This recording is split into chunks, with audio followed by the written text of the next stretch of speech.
Louisiana Beer Reviews looks at Milwaukee's Best Premium, known for a little while as Milwaukee's Best Lager, right, from late 2016 to early 2017.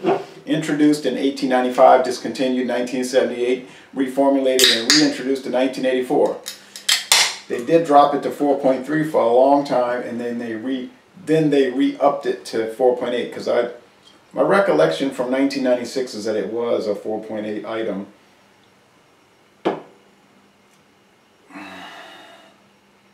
Before the downgrade. Old Milwaukee, introduced in 1934. Discontinued at some point in history, reintroduced in 1955 by Joseph Schlitz Brewing Company. This was their budget brand, one of their budget brands. No longer even sold in this town.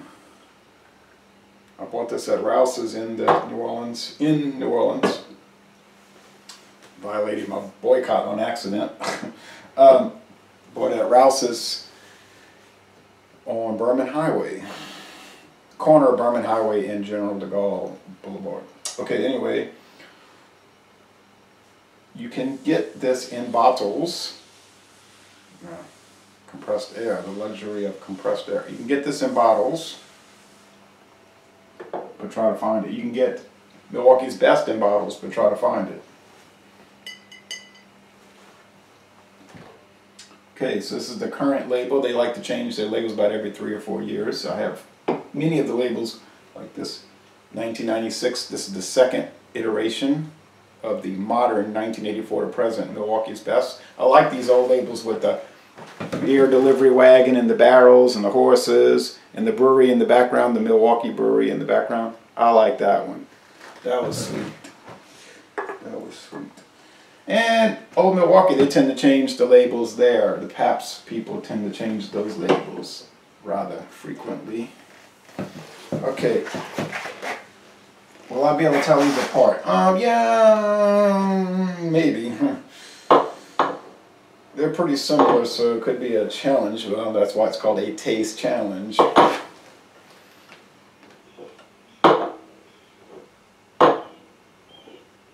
Sun is starting to come out from under that major cloud cap, which is nice.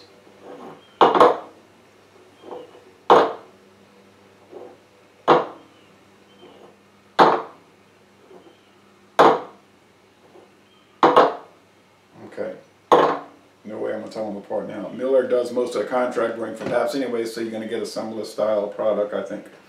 Clear, golden, yellow, fizzy stuff, as people call the American adjunct lager style.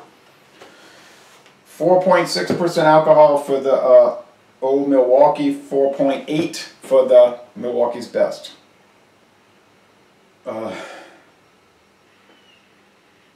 Yeasty, bready, very pale malts. Light, pleasant. The aroma that most Americans commonly associate with beer. Same thing here, maybe a little cleaner, but not a whole lot different taste. Now, if I can get a 30-pack of Milwaukee's Best Premium for $15.98,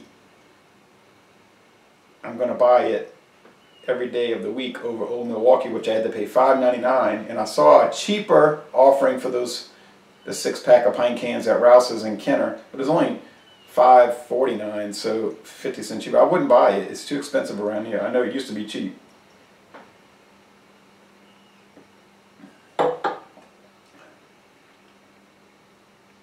Little stinging, typical American style lager thing. A little sweet, a little sourdough, cracker biscuit. That filler taste, you know, you get with these adjunct lagers, they got that filler, that bulk from the dextrose, maltose, corn syrup, the brewer's syrup. Just enough hops to balance it out in the bread flavor.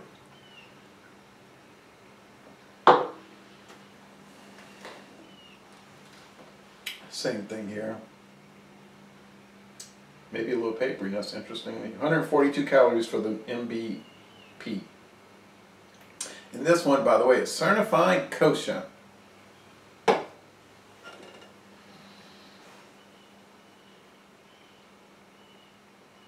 This one is not.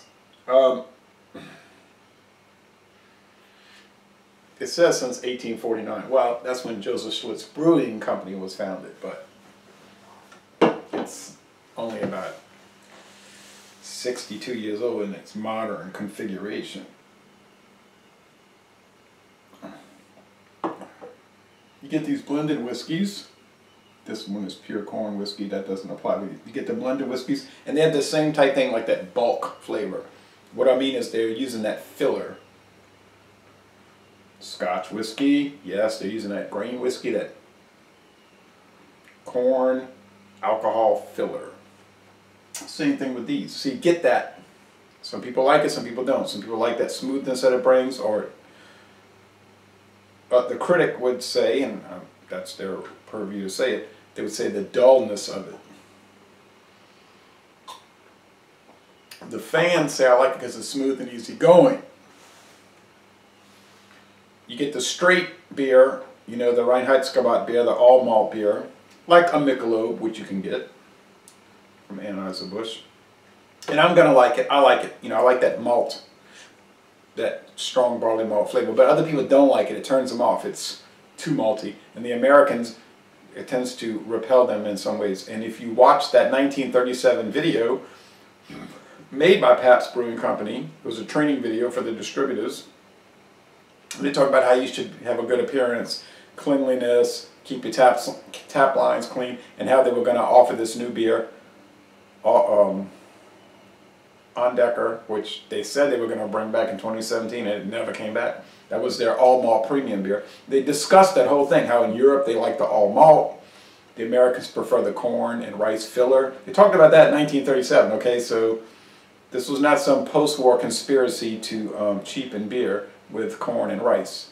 They'd always been making Miller, High Life, Budweiser, etc. with the corn and rice adjunct, okay? In case you think that was a conspiracy, it was not. They've been making blended whiskey with the filler for a long time. Like T.W. Samuels, okay? Blended whiskey. Been on the market since 1844. I checked the copyright, U.S. Copyright Office link with a company that does copyright, trademark registration. 1844 is when T.W. Samuels went on the market, okay? It was always a blended whiskey. It is a blended whiskey. Now they passed a law saying it has to be at least 20% pure whiskey, okay? That's a law.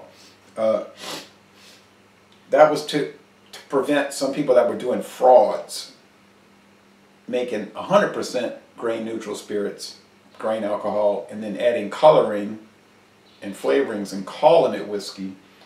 And that led to the Bottled and Bond Act, 1897. Now there are some regulations with the, if you want to call it blended beer, adjunct beer. And I have to look at the Tax and Trade Bureau website, but there is some requirements. It can't be all corn and rice. There has to be a barley content, but I don't know what the percentage is. Anyway, doesn't really matter. You know, buy what you like. Okay, one more thing. Even the whiskey can have a slight bit of sherry added. They call it blending sherry. About 2%, up to 2%. Doesn't have to be disclosed. The whole liquor, beer, wine, regulation stuff is fascinating to me. Just like what they can have, what they can't have. You know, I think it was until 1994 that American beer labels could not disclose the alcohol by volume. Whereas in Europe, they're required to disclose it. But in America, it wasn't even allowed until 94. And remember, if it goes above 5%, then they can't call it beer. It's got to be an ale or a lager. Because somehow in Texas, they think lager's not a beer because Texas is like a whole other country or something. Okay, anyway, which is which? Now, which one's better? It's a tie. Absolute tie. Shop price, only price, always price. Price today, price tomorrow, price forever with these two products, believe me.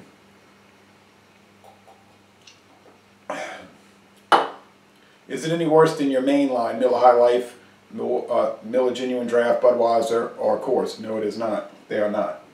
They're just as good, but you know, these companies slot the products high, middle, and low shelf. So that's how people address it.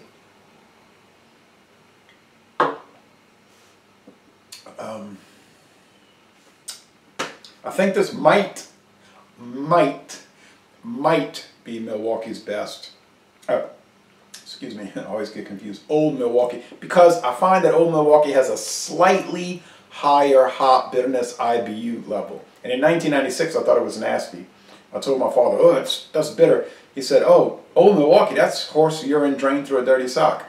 But his appreciation of beer is brutal, to say the least. Not to say that he didn't drink more in a year than I've done in 21.5 years, but that's another story. Anyway, he'll admit that. Okay, so let's see. Old Milwaukee, I got it. It does have the slightest, teensy tiniest bit more hop bitterness. But I can't say that makes it better, it just makes it a little different. So if you want a beer that's a pinprick bit more bitter, get Old Milwaukee. If you want a beer that's a pinprick less bitter and more malty, get the Milwaukee's Best. But now if you claim one or the other, you can claim it, you can make the contention, but let's see you, there's YouTube, you can make an account, let's see you get on and do the blind taste test, because I see a lot of talk, but I'm not seeing a lot of walk. You know what I mean? I see a lot of people talk the talk. Not seeing a whole lot of walking the walk as it concerns this stuff. So, thank you for watching this video production, and y'all come on down to Southeastern Louisiana.